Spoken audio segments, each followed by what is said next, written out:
Hello and welcome to ThePrint. Today we have with us a very eminent personality who doesn't need any sort of introduction. An engineer, an environmentalist, education reformist, Mr. Sonam Wangchuk, who has been working in Ladakh for many years and have been doing terrific work as far as the environment is concerned.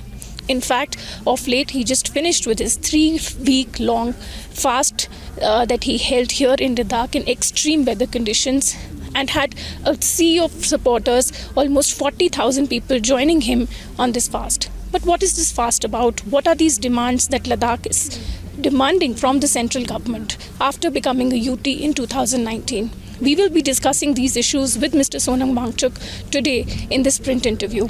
Welcome to the print, sir. Thank you. Thank you very much. So, sir, if I could just start with in 2019, when Ladakh became a union territory, a lot of people celebrated this because this demand has been a long-standing one for the past 70 years. However, many say that it wasn't a complete demand which was fulfilled by the government, since it did not come with a legislative assembly. But if you could tell us that what has triggered these protests in the recent past, because this demand has been there. We know that initially people celebrated it, but later there was some discontentment among people. So if you could tell us something about these demands that the people of Ladakh have, and the ones that you are spearheading in this protest. Okay.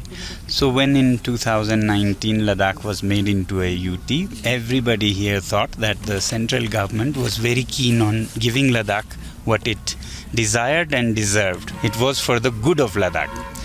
And therefore, good of Ladakh, they always had demanded and expected that UT would come with a legislative assembly, as you said, which was not the case, we learned. And now we learn that Jammu and Kashmir will be restored to its status of full statehood, but Ladakh will still not get a legislative assembly, which has been a demand for a decade, at least as I remember, that UT with legislative assembly. The second and more important right now related to this protest was that when it became a UT, people were concerned about some kind of safeguard to the environment, land and cultures, the unique indigenous tribal cultures that we have. And that was expected from the 6th schedule of the Constitution, Article 244. People thought that it's okay if 370 is removed for Ladakh. That was the biggest barrier to become independent of Jammu and Kashmir, which they always wanted for 70 years. It was not just a desired demand. It was what Ladakh was. Ladakh was an independent kingdom like Bhutan. And suddenly it was reduced to a district of a state, a remote state, Jammu and Kashmir. So it wanted at least some kind of, statehood or dignified existence with India and the safeguards. So 6th schedule was always taken as a no-brainer because it's given to places that have a majority tribal indigenous people, which is more than 50%. Here it is 97%. So nobody thought that they would be stingy on something that is so obvious. And initially, even the government was equally generous. So in all their meetings of the Ministry of Tribal Affairs, National SC/ST Commission, Law Ministry, all of them recorded in their minutes that they recommend Ladakh to be taken under 6th schedule. And then it was the main points in their manifesto of the ruling party in 2 elections, 2019 parliamentary and 2020 even more prestigious Hill Council elections. So people took it for certain that they mean goodwill and they mean business. But then after a year or so they went silent, and very soon they started taking action on anybody who utters the word 6th schedule or tries to remind them of the promise. And then very soon they said sixth schedule is not good for you and so on. So people are really, really surprised at this. This went on for 4.5 years till March 4th, when they categorically said that it won't be given. Yes. We will come to the Schedule 6 and the demand of statehood. But first of all, I'd like to ask you about this ecology versus development debate that comes in whenever there is any talk of, say, industries being set up at a place like Ladakh, or these hydropower projects that we hear about, or the solar projects. What are your fears for Ladakh? How is it going to impact the ecology and environment in Ladakh? And also, what are these projects specifically that you're talking about? So it's connected to what I was saying. I said they backtracked suddenly.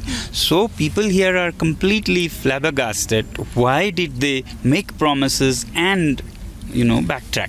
So the only thing we understand, and many leaders of other parties have said also, is that in between they had deals with industrial lobbies, maybe mining lobbies, to allow what they want in these mountains. And therefore these elements didn't want Ladakh to be safeguarded in any schedule, because then they can't do their businesses. Now that's the biggest fear, as you are asking. So Ladakh has a huge area of land and very fragile. Huge doesn't mean much, because it cannot support populations like in Lucknow or Chandigarh. It's very, very fragile. It's almost like a Mars or a moon. May have minerals, but then the people and the flora and fauna are a very delicate balance of nature. A little mistake and things will all fall apart. People depend on glacial melt, drips of water to grow whatever little agriculture. People live on 5 liters a day of water, and now if industries come that guzzle huge amounts of water, with it come lakhs of people who want 150 liters a day, this place cannot support. And also, as it is, the glaciers on which we depend, without glaciers this is actually like moon. There is no life. So they are going away very fast. Now you could say those are because of global warming, which is true, but more recent researches have shown that they are going as much or even more because of local activities. Even tourism, which is very insignificant, has a direct impact on the melting of the glaciers. The glaciers near the highways are melting much faster, is what university researchers have shown. Now if there are plants with smoke and dust, then everything will go away very fast, which will be unfortunate not just for people here, but entire North India. So many people depend on glaciers from this region. So that's what is our fear. There'll be mining, there'll be alienation of land. Already even the most benevolent industries like huge solar parks, one of the world's biggest, 13 to 30 gigawatts, is taking away like 40,000 acres, maybe 4 times more as the project progresses. That takes away all the pastures of the Pashmina herders who are like world's exclusive. This is the solar project for which the land has been identified. Yes, and it's not been identified or taken in consultation with the local tribals who are indigenous. Now, 6th schedule would not have allowed them to be just spectators. They would have had to give a go-ahead. And I'm sure they would, because we are happy that this energy could be used in North India. We take so much from the rest of the nation. We should.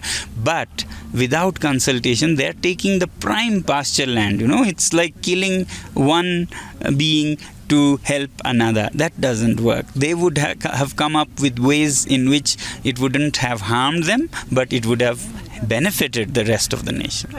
So moving ahead in this ecology versus development debate, what is your vision of development? How do you think that there can be a balance that can be struck between both?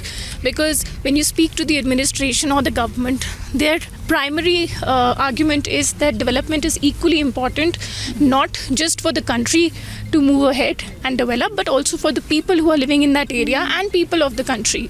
So you can't be just thinking of environment and not development. So according to you, what is your vision of development? Yes, a good question. This we have to ask at the national and global level. What is development? Development is not what America has done to America. Yeah? Americans have done to their country and their indigenous, American Indians, natives, and so on. Development is not what Australia has done to Aborigines. Development is not what Europe has done to the Samis in the north and the Inuits and so on. It's not excessive consumption whether you need it or not, or excessive consumption to the extent that they're killing themselves. It's suicidal development. So if India wants to be truly a Vishwaguru, it has to show a different path, not mimic and just blindly imitate their way of 8% growth is the best thing, all that, India has had a tradition of contentment with minimal exploitation and harm to others. Vasudeva Kutumbakam means that my development cannot mean extinction of wildlife, cannot mean, evaporation of the forests or the aquatic animals. Right now, that's the case. And India shouldn't go on that path and think they're doing great. We may get 8% development, but nearly 70% of wildlife is wiped out only in the last 50 years. Is that development for the elephants and the cheetahs and the tigers and so on? That's not. 1/3 of forests are gone in the last 50 years. This is a sad path that the West has lost itself into. India better show them the right path, of what it is. It is when your comfort doesn't mean the death of others. So, first of all, India needs to get its understanding together. Okay, if it wants to be a Vishwaguru, then I find, indigenous people in the mountains of Ladakh or forests of Chhattisgarh have a better model of life to show to the world, of simpler living, of contentment within rather than only exploiting without, all that.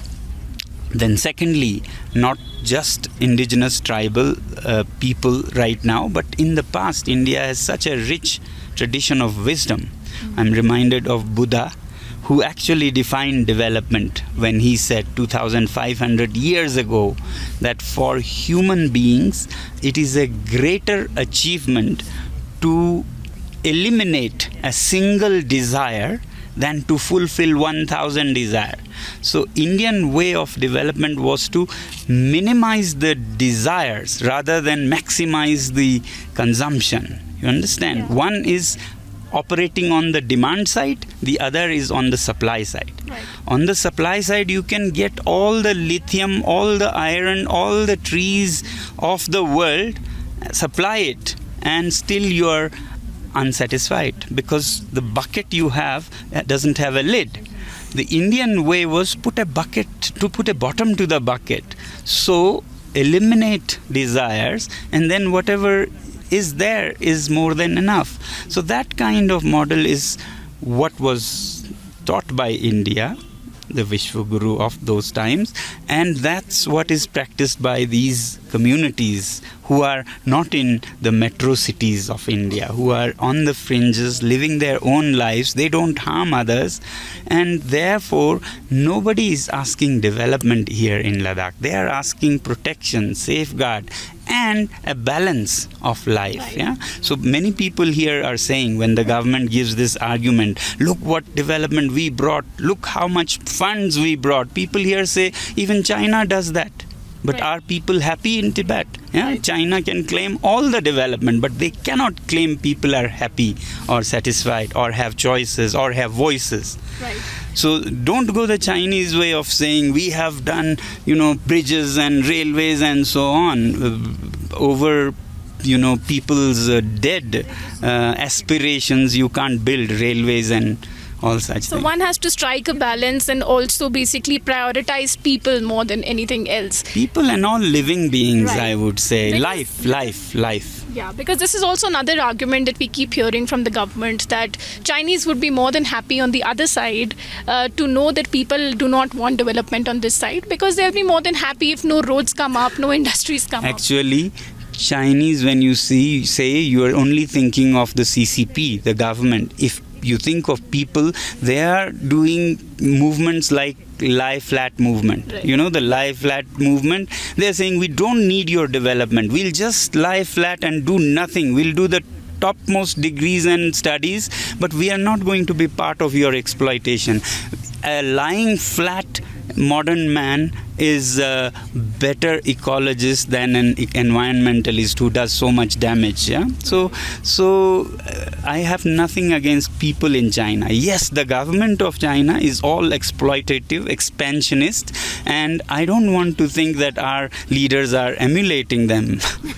Right. Coming to tourism, which has also been a concern for Ladakh because it has a mere population of 2.5 lakhs, and if you see the government records of how many tourists visit, actually more than 4 lakh tourists in last couple of years that have been visiting, which is much more than the actual population of the UT.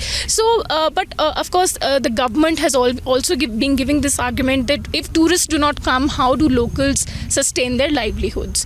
So, how can a balance be struck in that terms? I mean, do you think Ladakh also needs a model like Bhutan, or maybe some inner line permit kind of setup where tourist influx could be controlled? Nobody is saying tourism is doing harm to Ladakh. It's the mismanagement of tourism that's doing harm. And I think the government or the administration has to get their act together.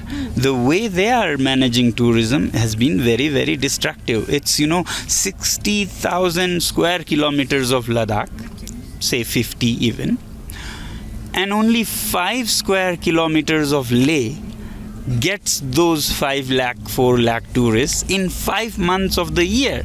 So it is toxic where it falls in such concentration.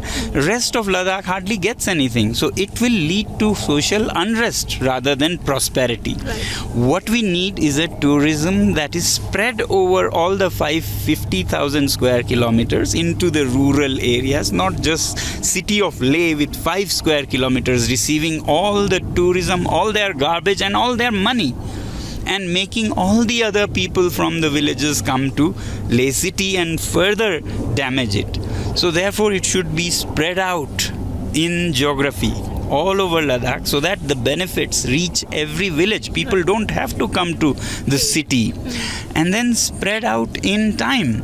All the 12 months of the year. That's what we are working on. A model where tourism is spread out for the beauty and diverse experiences from winter to spring to autumn. 12 months, 50,000 square kilometers, and not this concentration. And then you will see that its economic benefits are reaching faraway villages. People produce and sell. The economic activities come to them rather than them leaving their villages. Right now, tourism is exploding, but Ladakh is imploding. All of Ladakh is coming down into Leh city. So it's becoming out of control. This is no way you could do tourism. I can guarantee you Ladakh can handle 2 times more tourists. This is not so many. It's so mismanaged, not so many. If you handle it very well, you can. Yes, economic development is also important, but again in a good balance so that everybody gets this benefit, and to an extent where we don't start harming the nature on which we depend. Right. Now coming to the 2 key demands that we have been talking about, 6th schedule and the statehood. Now the government has been saying that we gave them 371 as an option, but it was rejected by the people of Ladakh. So what is it that 6th schedule would give that 371 would not? Because government has been saying that it does give legislative powers to these 2 councils that have been very powerful anyway in Ladakh. 370 can be a range of things, from 371A, which is very strong, to F and I don't know, I or something. which are very small things in some states like Andhra Pradesh or Telangana and so on. It doesn't mean anything when you just say 371. Best way 371 can be applied to is when the region has a legislative assembly. Okay. Without a legislative assembly, it's clear that 371 is a meaningless thing when it is to be handled by a lieutenant governor or some bureaucrats and not by assembly of people. So the fact that government is saying we'll give you 371 but we won't give you categorically, they say no legislative assembly, then it means it's a hoax. There is nothing in it. This is just a lollipop. Yeah? Because had they meant really business, then they would have given 371A or G, like in Nagaland or Mizoram, and together with a legislative assembly. Then we could have considered. Right now it means really nothing. And 6th schedule comes with democracy. It comes with a autonomous council which has law making powers. Right now we have a hill council, but it has no law-making powers, and whatever powers it had over land, which was not bad, now has been all diluted in the last 4 years. You can hear from our councillors. I was coming to that because for our viewers, just to explain them, that there are two key councils, hill councils, that function in Ladakh. One is the Leh body and the other is in Kargil, right? So, which are elected members, 30 councillors in each. And while in Leh it is BJP that is in power, in Kargil it is in coalition with NC and Congress. So now when we talk about these councils, they have been actually key bodies running Ladakh since when it was part of Jammu and Kashmir earlier. The secretariat used to be in either Jammu or Kashmir. Nobody was here, but now the power center has shifted to Ladakh, and there is an extra layer of bureaucracy that is over these councils, right? And this is why there is this fear that there's erosion of power, since like you just mentioned that land was a key issue that was with the councils, right? That they could allot land to each other, to any individual, even the army, right? That was with them, which still resides with them, but like you said, it has been eroded. Could you just tell us what is this erosion of power that the councils are speaking about? Because on paper, it still remains with them. Yes, so when it was in J&K, they had given the right to allot land to the councils and they never interfered. Right. Now there's a lot of erosion. If I was to give a specific example, which also this example also tells about what else is happening to make Ladakh not be very peaceful.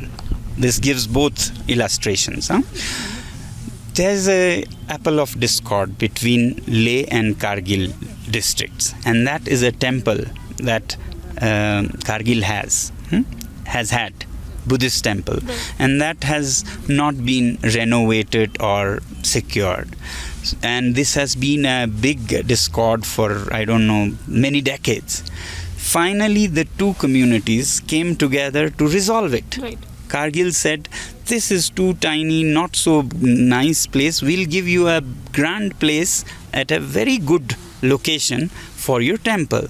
Buddhists were very happy that Kargil was generous in giving an alternative while keeping this also for Vihara, etc. We'll give you another plot. And Kargil Hill Council, according to the Hill Council Act, has every right to allot this land. Yes. Now look, when they were about to resolve their age-old discord, because of which Ladakh was at the verge of communal riots just 3-4 years ago. It was going to be almost a Manipur. Somehow it was averted. Now they actually mutually, amicably was at the threshold of resolving it. What happened? When the Hill Council of Kargil gave a written allotment, which they have all the powers, the secretariat said, no, this has to be referred to the LG. Right. So the LG withheld that allotment, which means what? They perhaps don't want a resolution of this. They want the two districts to fight. This shows that there is an intention not to resolve issues like this that could flare up and this sensitive border area into a communal flare up. Right. Secondly, it means that the power of the Kargil Hill Council's chairman to allot land was taken away by the bureaucracy. So this shows how it is eroded. Otherwise, they would have not been interfered. If the chairman says, along with his executive councillors, this land is allotted, that was the final. Then next you should see a temple coming up there. That has been happening for the past several years, like before it became a UT. No. Before it became a UT, all the allotments were honored. Yeah, that is what I'm saying. Yeah. It would have been much easier. Yes. All lands have been allotted. Nowhere was it required to be taken to a higher authority. thing. Right. But here, after UT, they are not able to do what they used to be able to do. Right. Secondly, it's not just land. Huh? You say that I've seen many places there written that Ladakh has 30 or 26 elected councillors there, 26 elected here. They have 52 elected people, public representatives. What are they asking? Right. Let me tell you. How is it different from an assembly? Yes, and how can you say there is no democracy? Let me tell you. Yes. If you look at Ladakh's budget from the government, central government, it has been said to be roughly 6,000 crore rupees. Now, these two councils hardly get 600 crores. Right, it's just 10%. So 10% of the crumbs that you throw, and then we say that democracy. So 90% nobody has any control except a bureaucrat. 10% is given to these so-called elected ones who are losing their power by the day. That's not a democracy. Right. Coming to sixth schedule, in fact, when we speak to the administration, they have been giving this argument that the powers that these hill councils have, the people, the CECs who are the chiefs, the councillors is much more than what a sixth schedule would grant them. One prominent argument that they make is that these funds that you talk about, they will, once sixth schedule is granted, they will have to basically generate their own funds. It is not the government that will be giving funds to these places. So how is it that they're going to generate so much funds if they are, given safeguards under sixth schedule? I really don't think so. I mean, states that need support, the central government supports, and the state further supports the districts. Right. So why wouldn't it come to the councils? Councils are an organ of distribution of whatever work and funds are. That I don't buy. Why? Unless you're really mean. There are some states, like in Meghalaya, there's a discord between the state government, which is in alliance with BJP, and the district autonomous councils, which are their own parties. So in such cases, yes, there is an effort to make them look like failures. Right. Yeah? There are also a mix of jobs that the local councils create. I mean, they are also not very good at management, so they just create blindly jobs, and then the state government doesn't cooperate, and then news comes that state employees, council employees have not been paid and so on. Exactly. So you have to study specific cases. There may be corrupt people handling the autonomous district council. That can happen, as happens with state governments. But Ladakh has a great track record of whatever 25 years or so of this hill council run very clean. So just because some other place showed a bad example, then British could have not given India independence. They could have said, you are corrupt people. That's what they said. Right. You can't handle India, let us run it.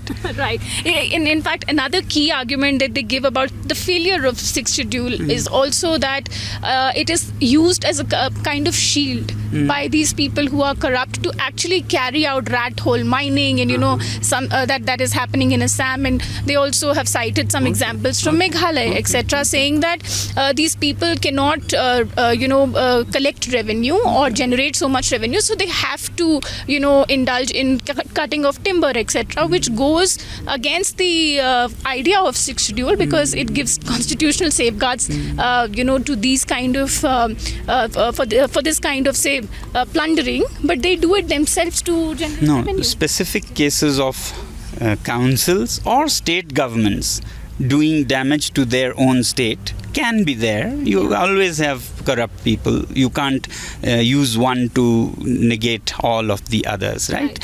Same with states in India, same with councils.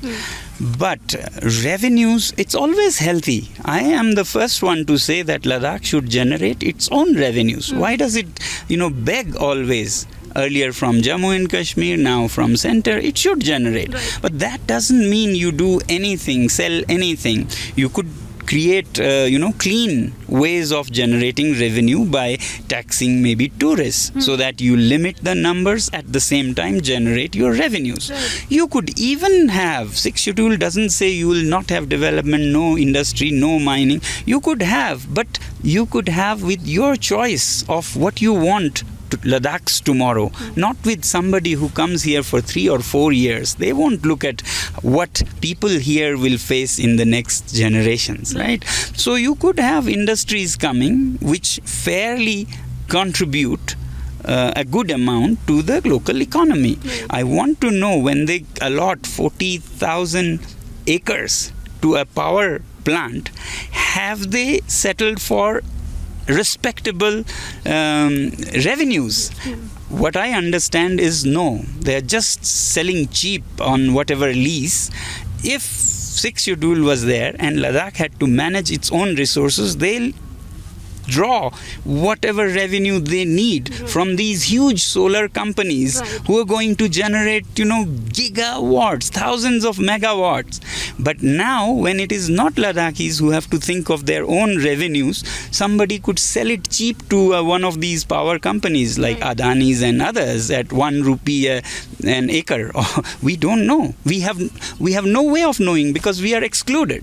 So we are saying, give us the council which will manage that, and we know how to get revenues to run the Hill Council. Right, absolutely. Also, joblessness is also another issue that the youth keep talking about in Ladakh. Although I was told that a separate this PSC for Ladakh was granted during these talks that were held with the Home Ministry. So Public Service Commission, especially for Ladakh, earlier they said 45% of reservation, but I think the demand was for 80%, and now they have been asked to wait for about 3 months before they chart out a plan to do the same. So was it the lack of intent in the government that still so many gazetted posts are lying vacant? It's been 5 years since it became a UT, although another claim that the administration and government has been making is that they have filled around 3,000 odd posts of the non-gazetted.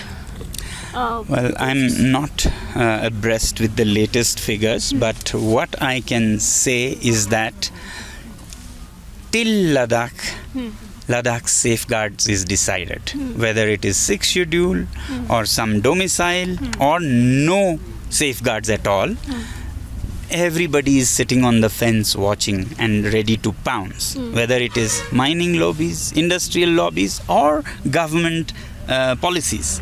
So if they manage to strip Ladakh of any safeguards, then they would have a different policy. No safeguards in jobs and so on.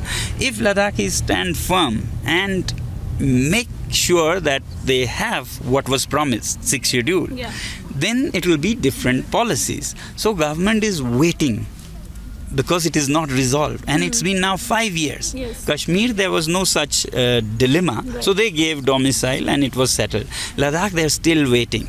Now what that is costing is that UT administration itself has no hands to spend the money that they claim. Okay? So 6,000 crores are supposed to have come, but they have no employees to spend that.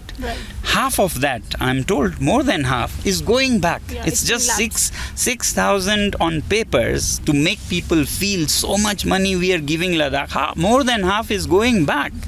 And that doesn't mean much for Ladakh at all. And that's partly because they haven't decided to the policy that they would adopt. reservations or safeguards or no safeguards. So therefore no recruitment, therefore no execution of the funds, and they are going back, even though it was said in the parliament that these will be non-lapsable, as far as I remember. So all that is crumbling, and because of this it's going away. But if you ask me, I'm not fascinated by entertaining youth with just government jobs, whatever 80%, 60%. I am for creating jobs. Ladakh has such huge potentials, whether it is to tax the solar power potential and raise revenue, or apricots. India has, I don't know what, $1 billion demand for dried apricots, and it gets it from Turkey and Afghanistan and places. I would like to see a proactive government that is made by people who know what is possible in Ladakh, to expand apricot plantations so that you have your $1 billion from there. You don't have to depend on some grant thrown away at you in the budget. You could raise more, and actually you could help other UTs. I'm for that kind of development, not for this crumbs and arms. Just last two questions. One is that Ladakh is also a very strategic place, right? Geographically, because it shares its borders with China and Pakistan as well. So this militarization of Ladakh that people have been talking about, you have also made this point in several of your interviews. How do you see this? I mean, army and other paramilitaries will always be posted in Ladakh because of its proximity with the neighboring countries. So do you think that this not granting of statehood, or say not giving 6th schedule, leave it apart, but not granting statehood or keeping the control in their hand in Delhi, is because that it is a strategic geographical area that needs this kind of control? I cannot imagine why keeping people like slaves in a colony will help in strategic sensitivities. If at all, it will repel the people away from being these almost paramilitary. Every civilian is like a commando here who supports in so many different ways. At the rate they are being, trampled, and their promises are being broken, and they're left high and dry, people will lose that. And I always say they won't become anti-Indian, but they'll become like people in Delhi and Mumbai and Chennai who don't care about anything, who think that soldiers at the border will take care of it. I don't have to do anything. When it comes to contributing anything in the form of tax, you only steal the tax and, wriggle with it. So that kind of people you don't have in Ladakh. People in Ladakh are ready to sacrifice their lives any time. Tell me if you have in New Delhi or Bombay. I don't see. So I'm only afraid that people in Ladakh will become passive, selfish people like in these metro cities. That will be dangerous for the nation. Yeah? And that's why I think giving them what the rest of the nation has. All they're asking is a right to choose their representatives and develop this place as they see, having been born and adapted to this place. They'll be better able to decide for coming generations. They are more compelled to, because they have their children and grandchildren. And LG doesn't have anything. The best of them will make mistakes. The worst of them will sell off valleys and mountains to companies. So there is no reason. And if they still say it is strategic, then Arunachal is even more. But they have a statehood, full-fledged. Sikkim has statehood, even if it had only 2.5 lakh population, less than Ladakh. Sometimes they say you're not enough numbers, but when convenient, you made Sikkim into a state. So this doesn't sell. It's now becoming like an ego clash, where Home Minister says, even if Prime Minister writes, I will resign but not give you. So the people will say, even if we are losing a war, we will not come out. I hope not, but that's what they are driving us to.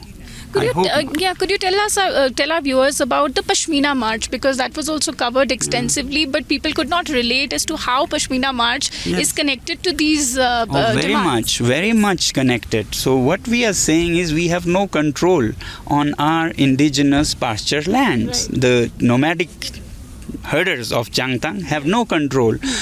Half of it is going to these big corporates who will be developing solar parks, giant solar parks, hundreds of square kilometers. So we wanted to show how without their consultation their grazing lands are going away and the rest is going to Chinese incursion. So there again, it's not to do with 6th schedule, but how we are left hidden under the carpet. If your home is lost, in Delhi or wherever, in Mumbai yours is taken away, and your leader says, oh, nothing has happened, there's no incursion, no problem at all, and you have to sleep under a flyover.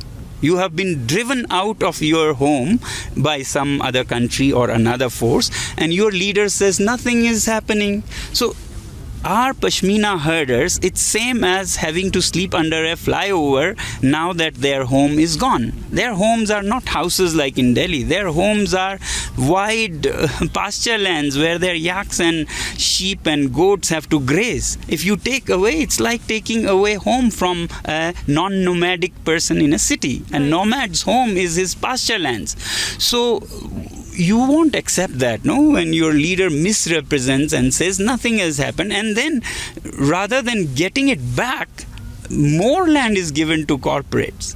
So I always want to clarify, though. Some people think, okay, so land has gone to China means our army was not able to defend it. That's not at all the case. Our army is very well able to defend and was. But when the leader says nothing has happened, all settled, then the army can't just act out of the blue. Right. They have to listen. So their hands got paralyzed the moment leaders said nothing, nobody has come, nobody has taken anything. Acknowledgement of the problem was the first So step. the happiest are the Chinese. It was so good. We got all 4,056 square kilometers, and the victim says nothing has happened.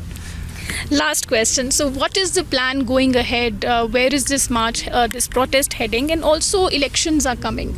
Do you think this development, this protest and this sentiment in Ladakh is going to swing the election against a particular party that is in power right now?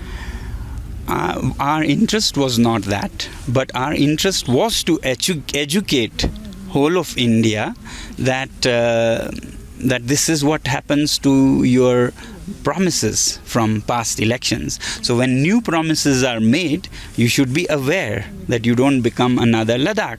And this awareness, we thought, and logically I still think, should have compelled our leaders to have a dialogue with us, because maybe earlier they thought these are a handful of people behind the mountains, what effect, at the most one MP. Yes. And that too they always said, no, that's ours, we'll win it. Now they see that there's not even a ray of hope for that one seat, and maybe the rest of the nation stands by truth. They are not like spineless people, is what I hope. The rest of the citizens of the country stand up for places that are wronged. When you make a promise and just trample the paper and go, then the nation should stand. Right. And that standing at the time of election should affect an election. Right. We wished not, but if they don't engage in a dialogue and say you just stay there, then we hope that the nation shows them that this is not fair. Right. You have to keep your promises and prove that you are a credible government. So that's an effect we hope for, and that's why exactly people ask us why after the code of conduct. Exactly, because at election time is when they would be most sensitive to hearing from different parts. That is why the timing is exactly. Once the elections are good or bad or whatever, they don't have to worry for 5 more years. Yes. So that's why we'll continue to make our voice heard. And we have said, code of conduct or no code of conduct, you can assure us with a legally binding statement saying that we'll keep the promises of the last elections. Please help us in this election. And I'm sure if they do, people will make them win. Right. People are not so much about this party or that party as they are about this land and their connection of thousands of years and how they'll be, on the roads if they don't stick together. Thank you so much for this conversation, sir. So we had Sonam Wangchuk with us, and in this detailed conversation about the ongoing issue in Ladakh, the demands that the people have here from the government, and what could be the possible repercussion of this in the upcoming elections. This is Ananya Bhardwaj reporting from Ladakh with Manisha Mondol for ThePrint.